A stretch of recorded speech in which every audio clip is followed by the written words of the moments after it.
The new C27 engine will arrive soon. It is manufactured in February 24. It is suitable for D1 T2 dozers.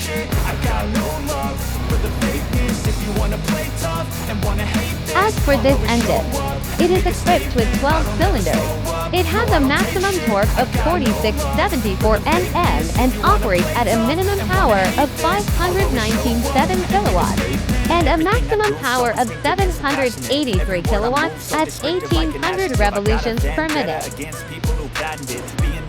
The C27 engine is widely used in agricultural, materials handling, construction, mining, forestry, waste, and other industrial applications.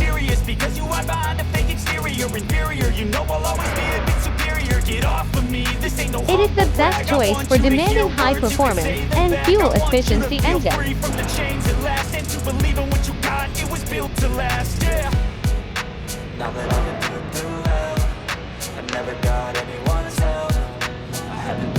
If you want more information about engines, please feel free to contact with us.